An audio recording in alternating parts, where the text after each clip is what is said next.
말씀보다 찬양이 더 시원한 것 같아요.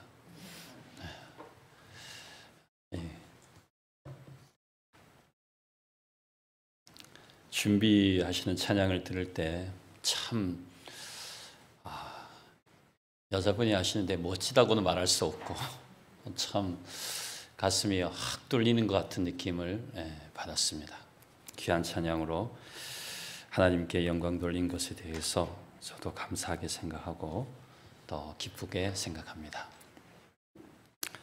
저는 오늘 이 사경부흥의 말씀 중에 하나님의 부르심에 대해서 좀 말씀을 드리고 싶습니다. 사경에는 저희가 약자를 붙였죠. 사경부흥회의 약자입니다. 말씀을 배우는 것을 사경이라 하고요. 우리의 신앙이 자라나는 것을 부흥이라고 합니다. 그래서 이 사경부흥회가 연초에 있는 것은 우리의 결심과 헌신을 새롭게 하기 위함이라고 저는 생각합니다. 어떻게 해요? 하나님의 말씀을 가지고 우리의 삶을 새롭게 준비하는 것이라 생각을 합니다. 말씀도 배우고 우리의 신앙도 자라나고 부흥되기를 소망합니다. 어제 하나님의 마음에 합한 자 중에 사람 준비, 가장 중요한 것은 순종하는 마음이라고, 순종이라고 말씀을 드렸습니다. 하나님께서 순종하는 사람에게 하나님의 부르심이 임하시고 있습니다. 하나님께서 하나님의 사람을 준비함에 있어서, 하나님의 뜻을 이루는 데 있어서, 하나님의 목적을 이루는 데 있어서 가장 중요한 것은 순종인데, 하나님의 마음에 맞는 사람을 부르신다 하는 것이죠.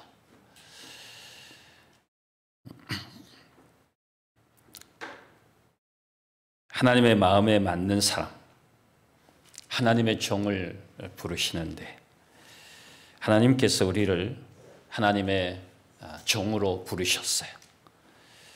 하나님의 종은 사람에게 충성하지 아니하고 하나님께 충성합니다. 하나님께 헌신하지요. 사람에게 잘 보이려고 하지도 않고 사람의 인기에, 사람의 인정에 목말라 하지도 않습니다. 하나님께서, 우리 예수께서 다시 오실 때 잘했어, 참 잘했어, 착하고 충성된 종이다, 그렇게 하나님께서, 그렇게 예수께서 다시 오실 때 잘했어 하는 그 말이, 하나님의 인정을 받는 그 칭찬이 우리에게 필요한 것이죠. 그렇게 하나님의 부름받은 종으로서 맡겨진 자에게 주어진, 하나님께 주어진 사명을, 하나님의 목적을, 하나님의 뜻을 잘 이루시는 저와 여러분 되시기를 간절히 소망합니다.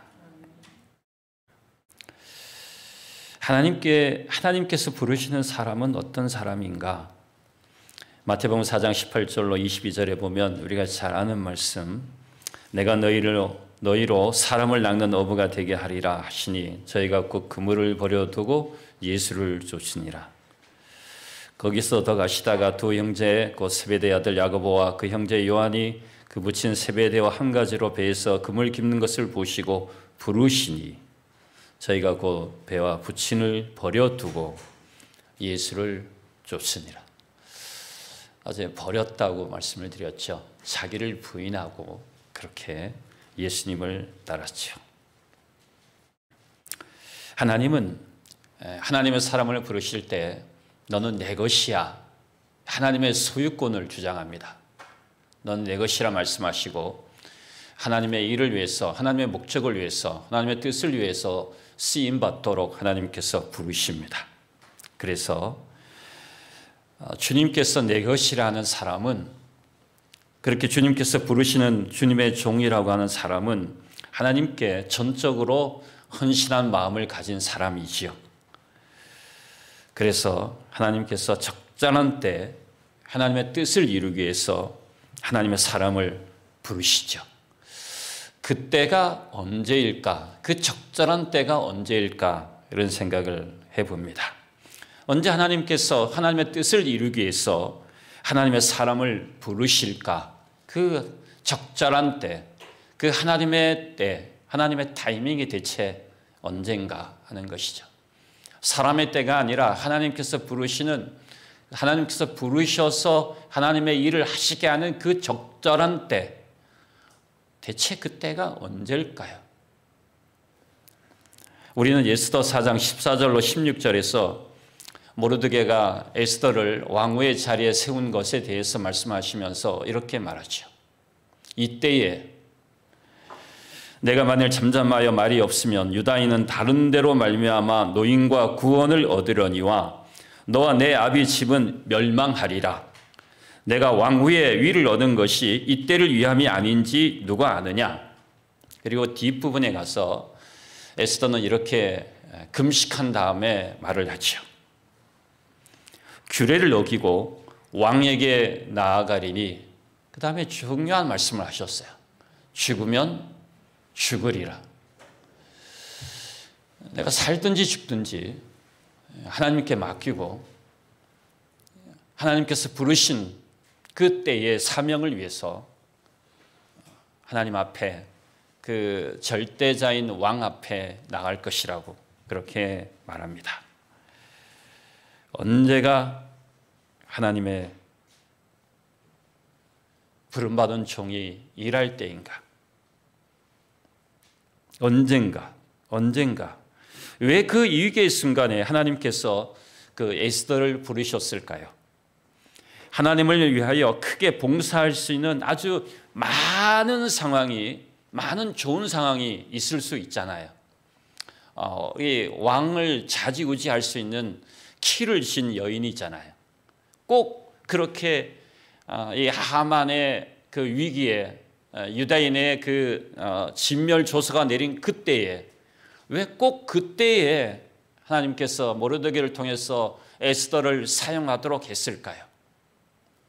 하나님께서 사용하시는 그 적절한 때가 그 왕후의 좋은 상황에, 많은 좋은 상황이 있음에도 불구하고 왜 그때에 하나님께서 에스더를 부르셨을까요? 그때가 에스더가 하나님께서 주시는 가장 적절한 때이기 때문에 그렇습니다. 저는 그렇게 생각합니다. 하나님께서 에스더를 불러서 내가 이때를 위한 사람으로 가장 적절한 때에 하나님께서 그를 부르셨다고 하는 것이죠.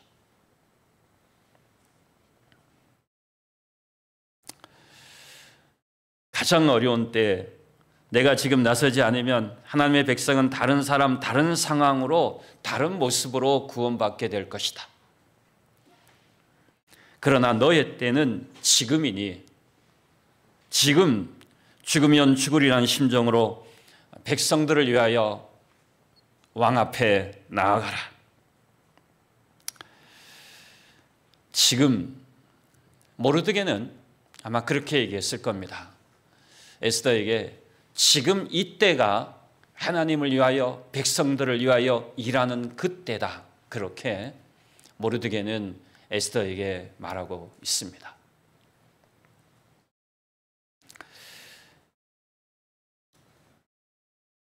하나님은 왜 다윗에게 당신이 바로 그 사람이라고 사무엘하 12장에, 사무엘상 12장인가요? 사무엘하 12장입니다. 그때에, 왜 그때에 하나님께서 나단 선지자를 보내서 당신이 바로 그 사람이라고, 그 사람이라는 표현 가운데 무엇이 들어있는가 하면 당신이 바로 그 죄인 중에 죄인이라고요. 그런 의미가 들어있죠. 너가 그 사람이라고 하는 것은 너 그렇게 나쁜 놈이야, 너 그렇게 나쁜 사람이야, 그렇게 죄인이야 하는 것이죠. 만일 하나님께서 다윗에게 그 상황에 하나님께서 그렇게 개입하지 않았더라면, 하나님께서 그 다윗의 그 죄인 중의 상황에 개입하지 않으셨다라면 다윗이 어떻게 됐을까요? 죄 가운데 그대로, 우리가 그 사무엘하 11장의 그 앞부분에 있는 상황들을 너무 잘 알지 않습니까?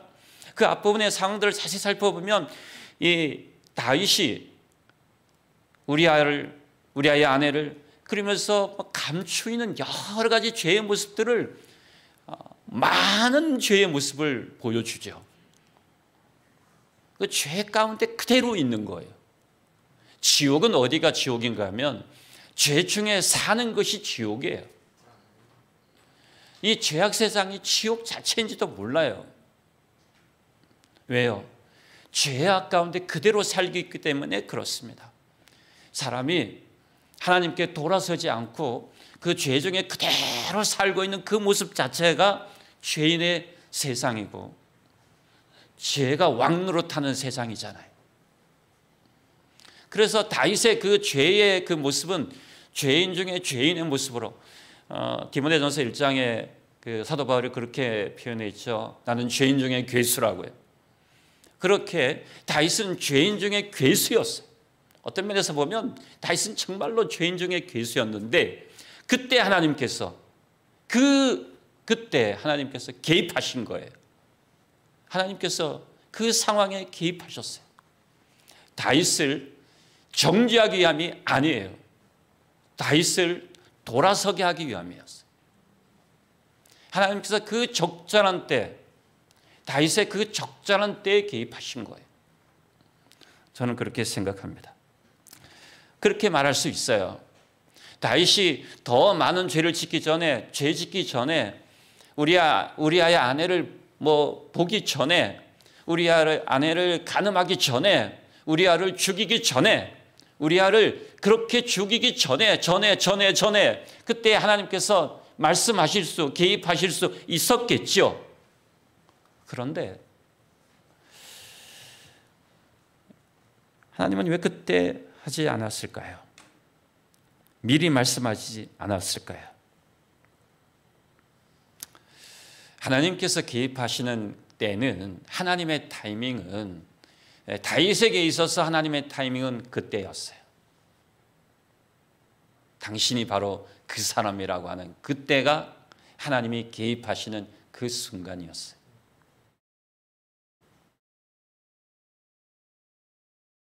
하나님께서 그때에 다윗의 인생에 개입하셨지요. 죄인 다윗의 삶을 하나님의 마음에 합한 사람으로 변화시켜 주셨지요. 사랑하는 성도 여러분, 우리 인생의 순간순간에도 하나님의 개입하심에, 하나님의 때에, 적절한 때에 개입하실 때 우리의 마음을 열어서 하나님의 부르심에 응답하게 되시기를 간절히 소망합니다. 그리하면 우리의 삶은 달라질 것이고 변화될 것입니다.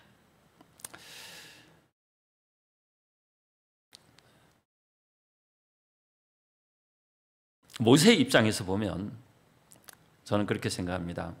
모세의 입장에서 보면 하나님께서 종들을 다 부르시는 모습이 있는데, 오늘은 모세에 대한 생각을 좀 말씀을 생각해 보게 됩니다. 모세의 입장에서 보면 하나님께서는 왜 모세를 애굽의 왕궁에 있을 때 왕자의 교육을 받고 그래도 어느 정도 잘 자랐을 때, 성장했을 때, 할만하다고 할 때, 무엇인가 하나님을 위하여 내가 특별히 무엇인가 할 수 있다고 할 때 하나님께서 그때 모세를 부르지 않으셨어요. 하나님은 모세가 팔레스틴 광야에 40년이 지난 후에 모세를 부르셨지요. 하나님은 왜 그때 모세를 부르지 않으셨을까요? 모세에게 좋은 때가 많았는데 왜 그때였을까요? 왜 지금 부르셨을까요? 왜 지금이야말로, 그 이유를 생각해 보면 지금이야말로 모세에게 있어서 양을 치면서 40년 동안 양을 치면서 정말 양을 치는 목자의 심정을, 온유하고 겸손한 목자의 심정을 가진 때가 바로 양을 친 팔레스타인 광야에 40년이 지난 후에, 그때에 목자의 심정을 가지고 있기에 이스라엘 백성을 충분히 그 이스라엘 백성들의 모습들이 많잖아요. 뿔난 백성도 있고 성질난 백성도 있고 열받은 백성도 있고, 아니 이스라엘 백성들이 얼마나 불평불만이 많고 막 그렇습니까? 불평불만이 많거든요. 그것을 다 감내할 수 있고 다 받아들일 수 있는 그 상황은, 그 사람의 모습은 이스라엘 백성을 인도해야 될, 가나안 땅으로 인도해야 될 하나님의 뜻을 이루는, 하나님의 목적을 이루는 그것에 있어서 가장 중요한 것은 무엇인가 하면 목자의 심정이었다고 하는 것이죠. 모세가 가져야 될 가장 중요한 그것은 무엇인가 하면 목자의 심정이, 목자의 마음이 없으면 이스라엘 백성을 가나안 땅으로 인도해야 될 하나님의 사명을 감당할 수 없었죠.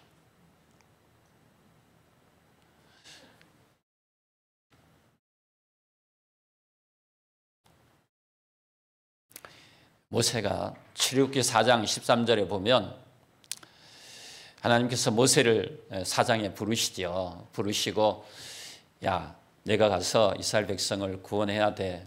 그리고는 하나님 제가 할 수 없어요. 이렇게 핑계대고 저렇게 핑계대고 못 갑니다. 그랬더니 여러 가지 기적을 보여주시죠. 여러 가지 기적을 보내주셨음에도 불구하고 모세가 뭐라고 말합니까? 출애굽기 4장 13절에 보면 주여 보낼 만한 사람 보내세요. 아니 모세는 40년 전에 부르지 않고 지금 나이도 많고 그렇잖아요. 나이도 많고 아니 지금 건강한 것 같은데 그래도 그 이스라엘 백성을 인도해내기에는 자신이 부족한데 이 모세는 이렇게 말하죠. 하나님, 저 말 잘 못해요. 하나님, 저 입이 뻣뻣하고 말 언변도 부족하고 참 하나님 부르심에 합당한, 하나님의 부르심에 합당한 사람 아니에요. 하나님, 보낼 만한 사람 보내세요. 다른 사람, 나 말고 다른 사람. 그렇게 모세는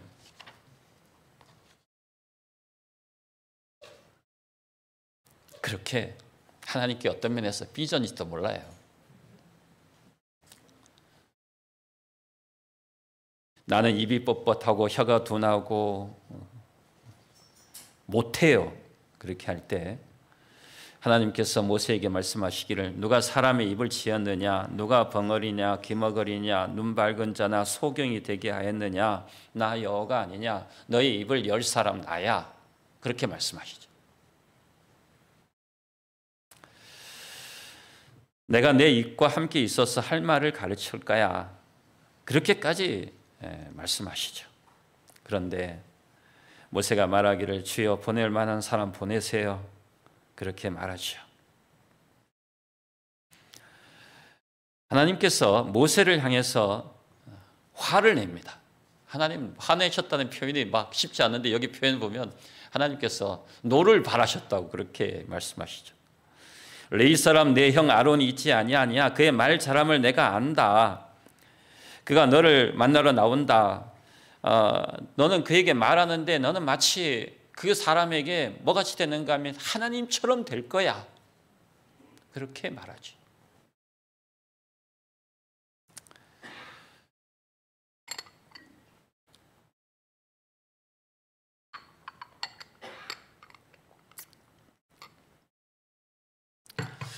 모세는 어떤 면에서 자기를 부인하는데 나는 아니라고 하는데, 나는 적절한 사람 아니라고 하는데, 하나님의 부르심에 합당한 사람이 아니라고 하는데 40년 전하고 지금하고는 전혀 다른 모습을 보여주고 있어요. 40년 전에는 하나님 제가 할게요. 그거잖아요. 하나님 제가 할 수 있어요. 그렇게 말하잖아요. 하나님 부르시면 제가 할게요. 그렇게 얘기하는데 40년이 지난 다음 지금에 와서는 하나님 저는 아닌 것 같아요. 보낼 만한 사람 보내세요. 근데 하나님은 집요하죠. 하나님은 뭐라 말씀하시는가 하면 너야, 너가 가야 돼. 하나님은 오늘 우리에게 말씀하시는 것이 모세에게 말씀하셨던 것처럼 너가 가야 돼라고 말씀하시는 거예요. 하나님은 왜 하나님 많은 때가 있는데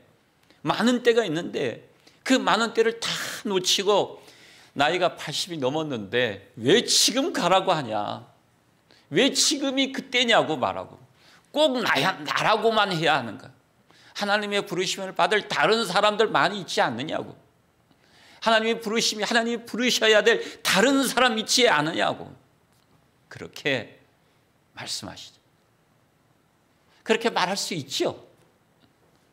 근데 모세가 그렇게 말할 때 하나님은 무엇이라 말씀하시는가 하면 아니야, 너가 해야 돼.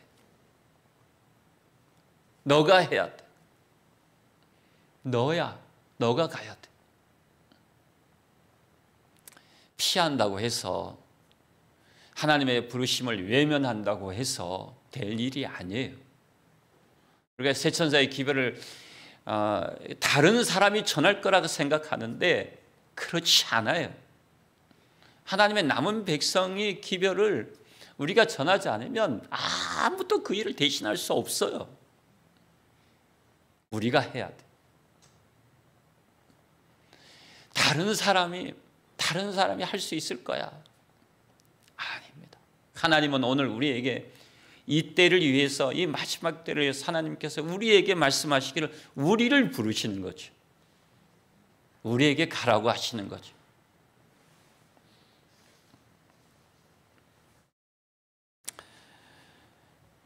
보낼 만한 사람 보내세요. 그럴 때마다 하나님은 우리에게 말씀하십니다. 너가 해야 돼. 너가 가야 돼. 하나님 다른 사람 보내세요. 나는 부족해요. 할 때마다 하나님은 우리에게 말씀하시길 아니야. 너가 해야 돼. 하나님께서 모세를 부르신 목적은 이스라엘 백성을 가나안 땅으로 인도하기 위함이죠. 그것이 그 하나님의 뜻을 이루는, 이스라엘 백성을 인도하는 하나님의 목적, 하나님의 사명을 이루는데 가장 적합한 사람은 누군가 하면, 하나님의 마음에 맞는 사람은 누군가 하면 나는 아니라고 하는 모세였어요. 나는 아니라고 하는 모세를 부르셨어요. 하나님은 모세를 부르실 때 먼저 부르심인 소명을 주시고 능력도 주시고 사람도 주셨죠.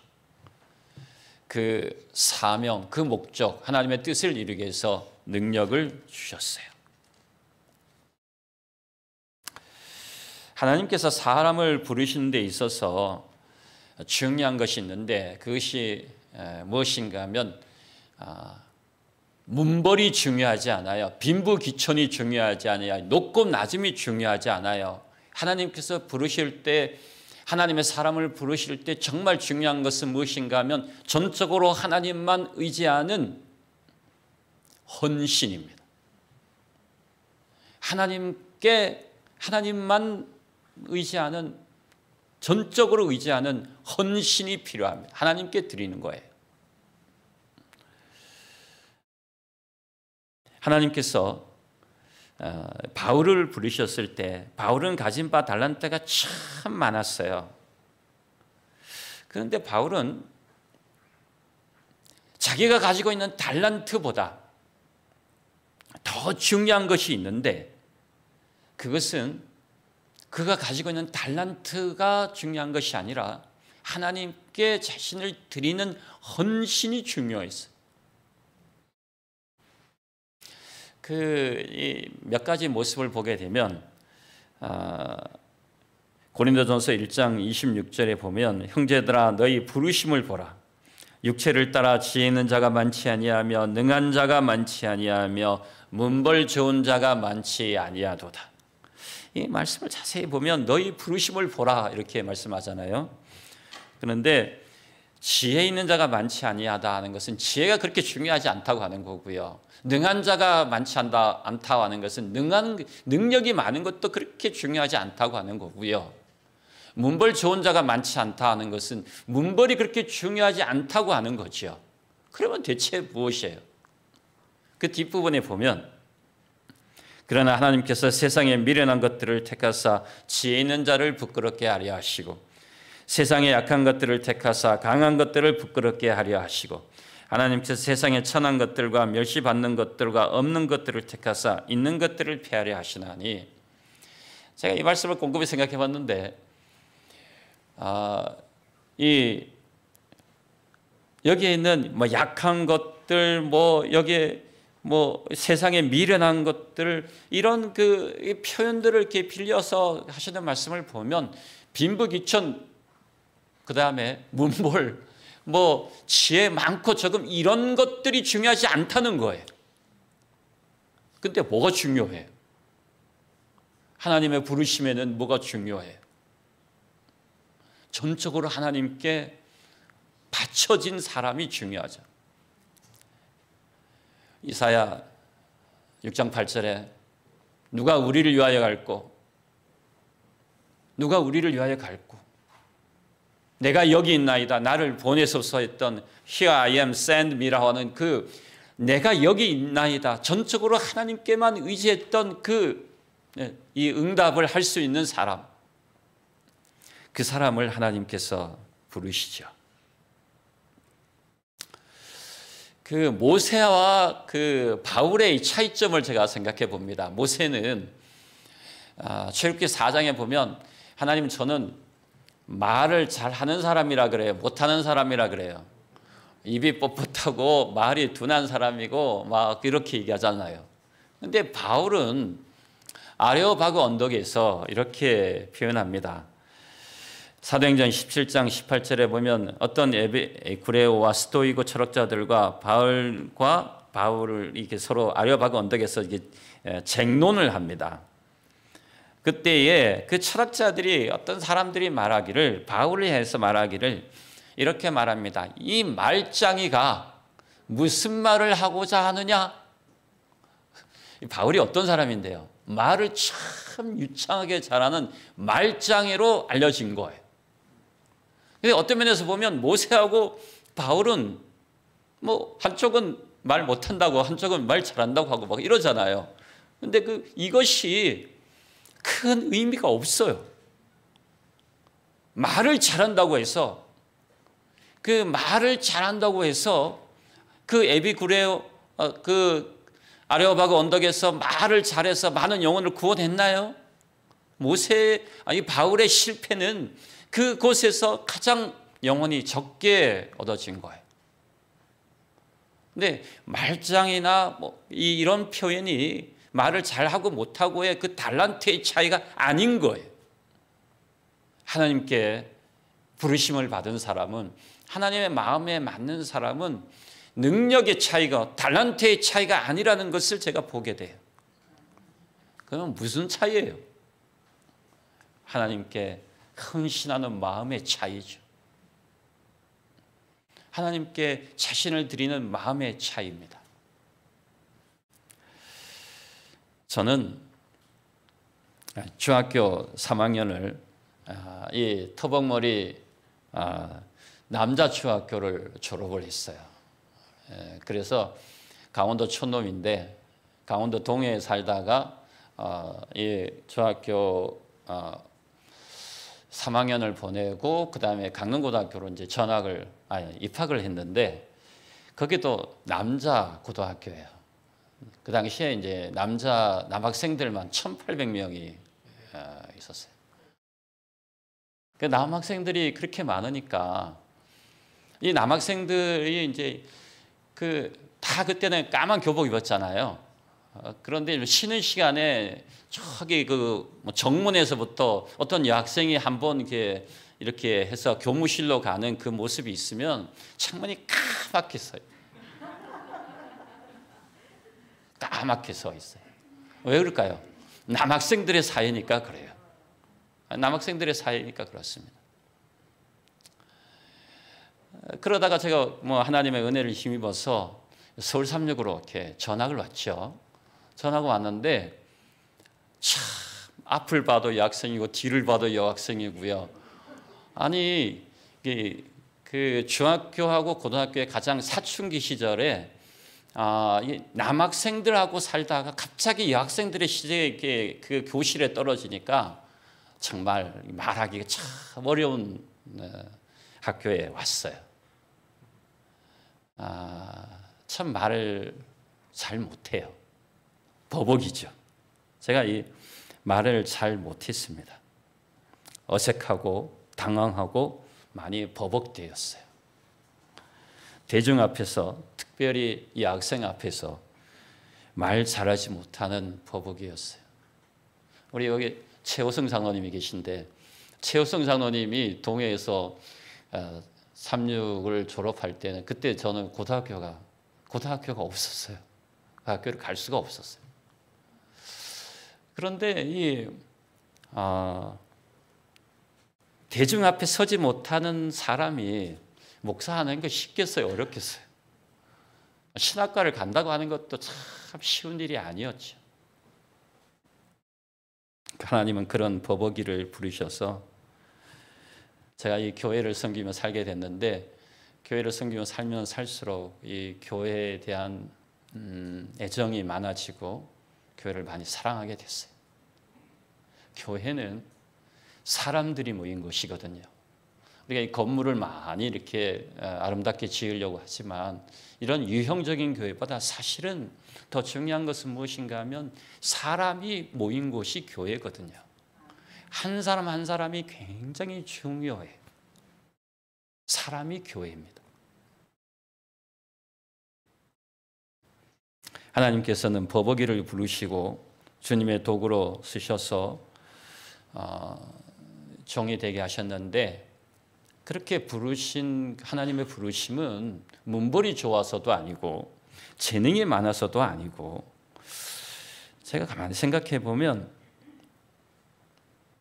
언변이나 재능이나 이런 것보다 주님을 사랑하고 주님을 위해 자신을 바치는 사람, 그것이 주님의 부르심에 맞는 하나님의 사람이라 생각합니다.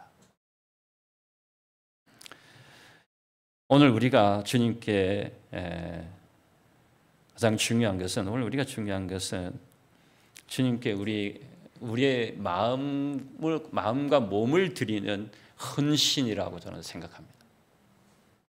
이 주님께서 부르시는 그 주님의 부르심에 내가 여기 있나이다 나를 보내소서 하는 그 주님께 드려지는 우리의 마음의 헌신이 중요하다고 저는 생각합니다. 까다로운 조건들을 따지다 보면 첫째로 하나님께 헌신하는 것을 잃어버립니다. 부름받은 사람에게 있어서, 하나님의 사업을 위해서 부름받은 사람에게 있어서 가장 중요한 것은 하나님께 헌신하는 것입니다. 그렇게 하나님께 헌신하는 사람은 하나님께서 그 한 사람이 있는 그 사람을 통해서, 그 한 사람의 헌신된 사람은 얼마나 큰 역할을 하는지, 그 하나님이 쓰시는 그 한 사람의 역할은 제한이 없어요. 제한이 없어요. 하나님께서 그 사람을 쓰시는 그 유용성은, 하나님이 쓰시는 그 쓰임받는 그 쓰임은 이것이 제한이 없고 정말 무제한이라는 사실을 하이프인이 그렇게 표현을 했어요. 시대의 소망 250쪽입니다.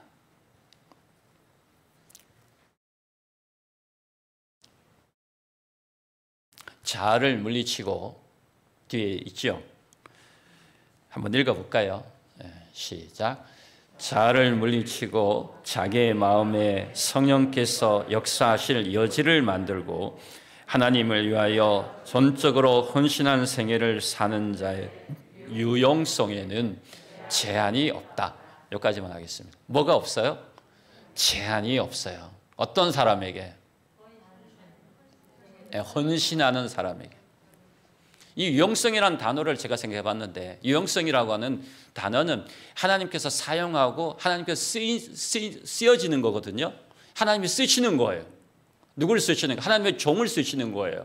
근데 하나님의 종을 어떻게 쓰는가 하면 헌신한 사람을 하나님께서 쓰시는데 그 헌신한 사람 한 사람을 쓰는 데 있어서 그 제한이 없는 거예요. 엄청난 역사를 이루시는 거예요.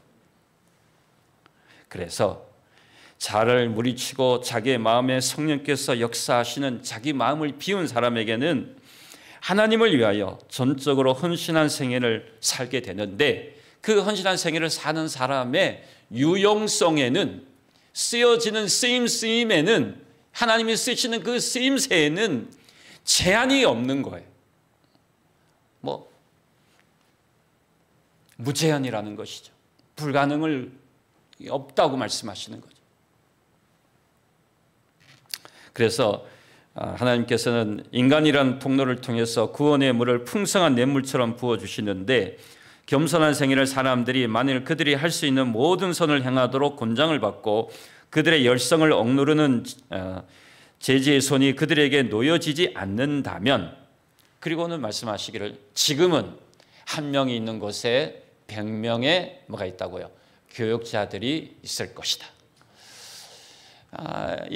이것이 헌신한 사람을 하나님께서 쓰시는 유용성이에요.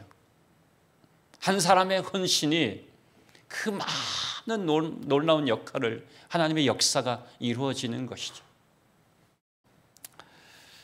사랑하는 성도 여러분, 에스더는 죽으면 죽으리라 하고 그렇게 나갔잖아요. 2023년은 우리에게 정말 최고의 해가 되도록, 우리가 사는 인생에서 정말 마지막 해가 되도록 하나님께 헌신하셨으면 좋겠어요. 이때를 위해서 하나님께서 우리를 부르셨어요. 우리가 하나님께 쓰임받는 종이 되기를 소망합니다. 죽으면 죽으리라, 그런 마음으로 살아도 주를 위해 살고 죽어도 주를 위해 죽는 그런 마음으로, 그런 헌신으로 우리의 몸과 마음을 하나님께 드리시기를 간절히 소망합니다. 그리하면 하나님의 교회는 부흥합니다. 그리하면 하나님께서 그런 헌신한 사람을 쓰시기 때문에 하나님의 교회가 하나님의 사람들로 채워질 것입니다. 제한이 없어요. 우리 모두 2023년 이때를 위한 사람으로 2023년 하나님께 헌신하고 충성하는 하나님의 사람이 되기를 바라면서 말씀을 마치겠습니다.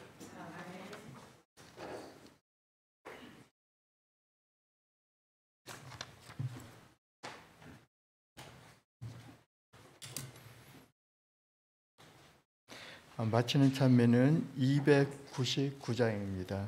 299장 부른 후에 우리 말씀하여 주신 목사님께서 기도해 주시겠습니다.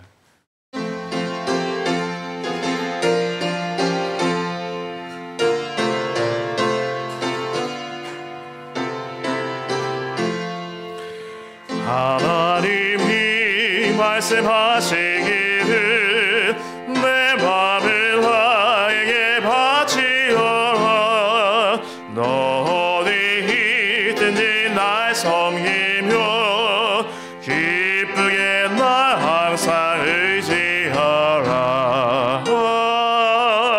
바치어라 내 마음을 주께서 나에게 속삭이네.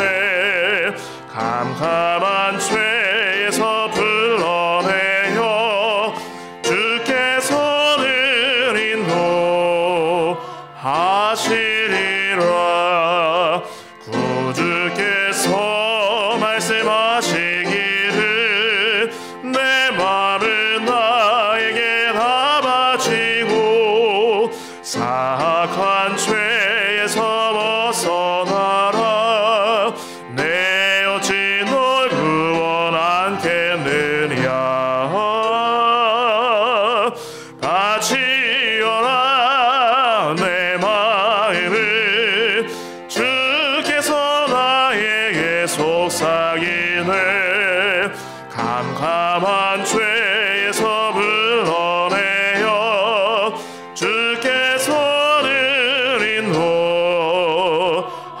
하시리라. 성령께서 말씀하시기를 가진 바 모든 것 다 맡기고 내 맘도 기쁘게 바치어라. 풍성한 은혜를 더하리라. 바치어라 내 마음을 주께서 나에게 속삭이네. 캄캄한 죄에서 불러내어 주께서는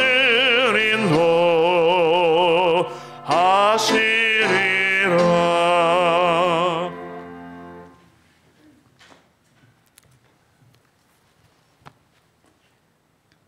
하나님 우리 아버지, 우리를 불러주셔서 하나님의 뜻을 이루고 하나님의 목적을 이루는 데 쓰임받게 해주셔서 감사합니다. 아버지 하나님, 이 때가 주님의 때임을 기억하오니 살든지 죽든지 주님을 위해 살고 헌신하며 살도록 인도하여 주시옵소서. 이 때를 위해서 준비하고 결심하고 2023년 이 한 해를 위하여 이 해가 우리에게 마지막 해인 것처럼 하나님, 우리 인생의 마지막인 것처럼 그렇게 헌신하며 살도록 하나님 우리를 인도하여 주시옵소서. 우리의 헌신을 주님 받으셔서 주님이 쓰셔서 주님의 뜻을 이룰 수 있도록 주께서 함께 하시고 역사하시고 인도해 주시기를 귀하신 예수님 이름으로 간절히 기도합니다. 아멘.